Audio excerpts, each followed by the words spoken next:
Yeehaw! Here we are today, you folks. Come on down to Hee Haw. God, does anybody remember Hee Haw? I used to love Hee Haw. Hee Haw was it was like the Lawrence Welk show for rednecks. It was so great. You know, they'd have those little straw hats with the tags on them. Great show.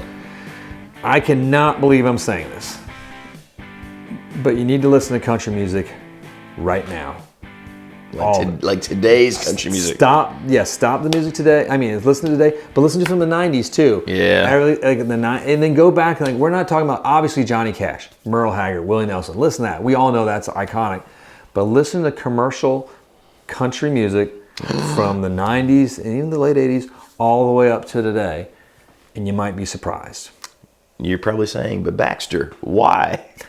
Tell us. Baxter, or you just click to the next video immediately, like, screw that, bye. Hello, That's somebody else. That's okay too. Like, go find the channel that you like better.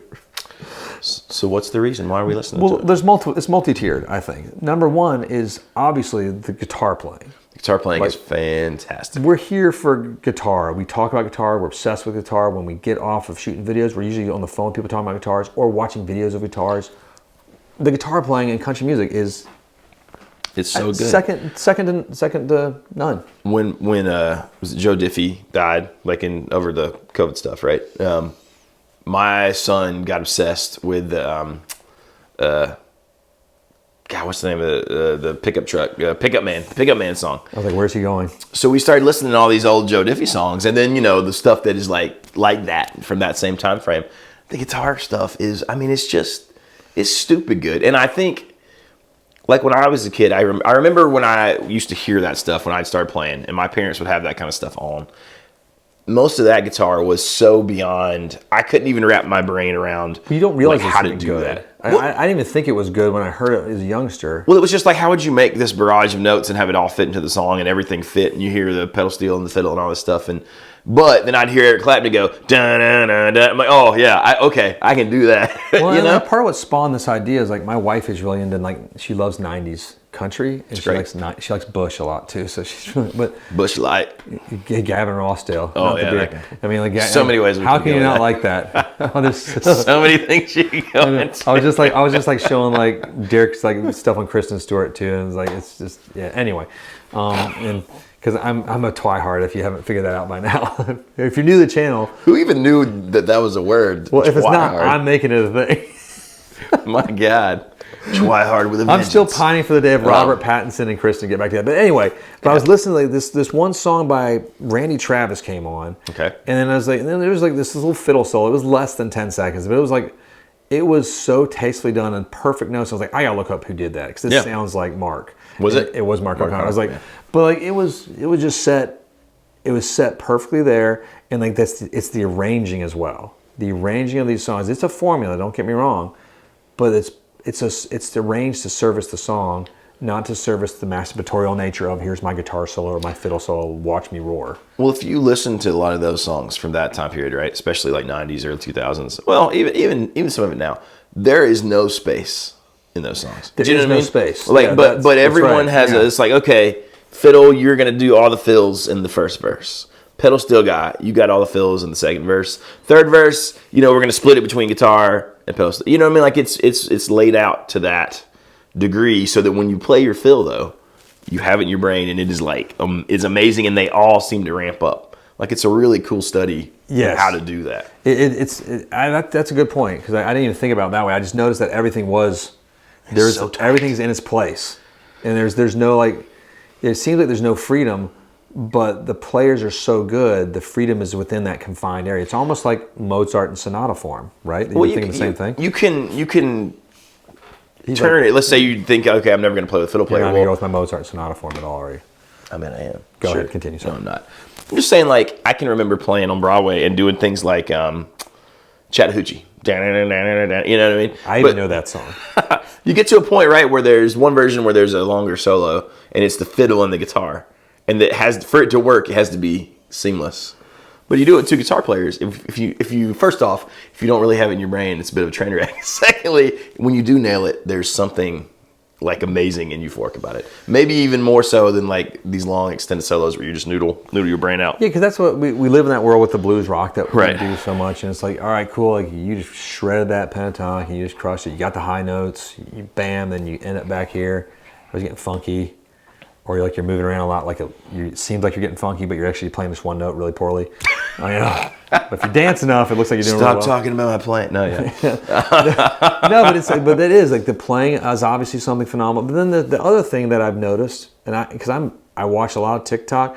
I listen to like modern, like pop rock music, pop music, hip hop some, and the country still really cares about songs. It does. They actually write. I think there's people get in a room with a guitar.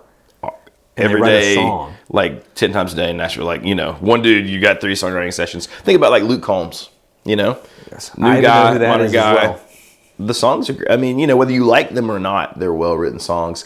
I will posit this too. Even on those songs, right, where you don't necessarily What know did who you the say? guitar. I will what this? I'm going to posit, I'm going to put it out there. Okay, cool. Isn't that a word? I think so. I just wasn't sure how you use it. I like it. Just continue. I like it.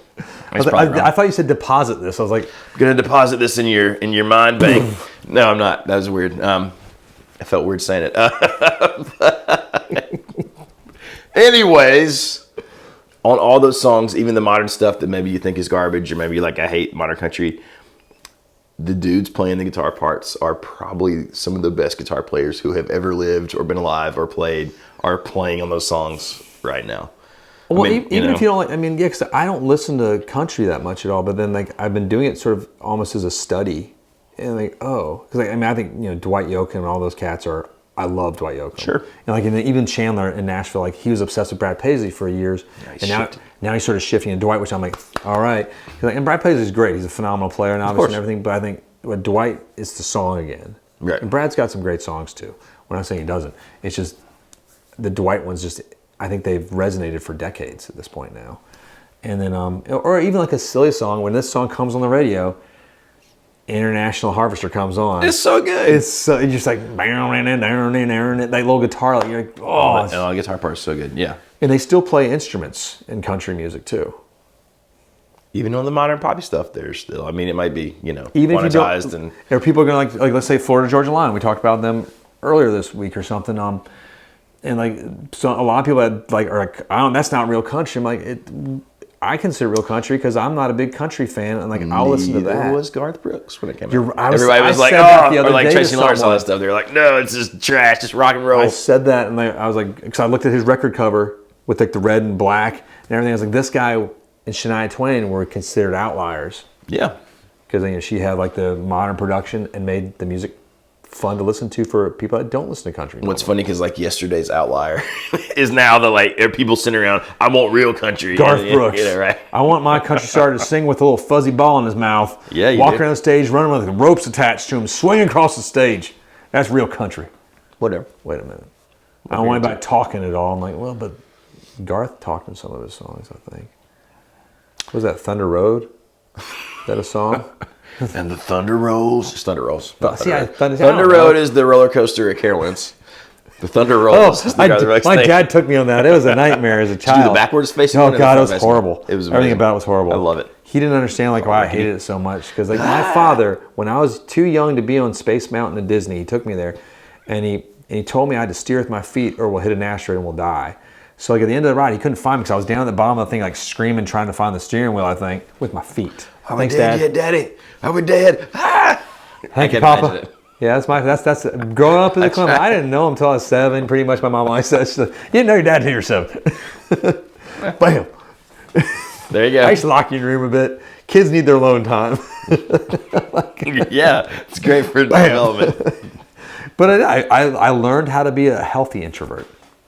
You ever had thoughts or you wondered about Baxter's origin? Flowers in the Attic was like, people like read it as like as a horror book, and I was like, that seemed like my childhood. That's Normal. fine. What's wrong? I don't Live see in the the problem. attic, have some food. It might have a little rat poison in it, but whatever, you'll be fine. Probably. So there you go. Sorry, man, it's a moment there. It all fits right in. Listen to country. Listen to country. In the attic with your rat poison. You were saying something earlier, then we'll stop. And It is like the players are so good because when I lived in Nashville for my 4 years, I get to work with like Mark O'Connor, Edgar Meyer, and Yo-Yo Ma for a minute. And I didn't realize how good they were. And I sat in a room with Chet Atkins for a minute too. At one point, what the living heck? I didn't know who he was. There was no internet really at this point for most normal people.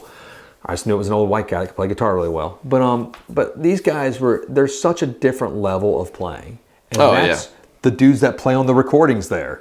Yeah. Like, oh, Edgar's playing on the bass on that one. Or Bella Fleck, I got to do something with him once. I was like, oh, he's just a banjo player. Oh, he's just the banjo player. And no, every guy in those like master sessions like are just it's just beyond. You know what I mean? Like even from the like what you think are the simplest acoustic guitar parts to just everything. I remember taking a fiddle class with Mark O'Connor once too, and he's an amazing teacher now. Back then, I don't know if he was really because he'd be like, I didn't care. He did this lick though. Well, he's phenomenal. He did this lick. He was and he'd be like, all right, now do that. And that was sort of his lesson. I was like,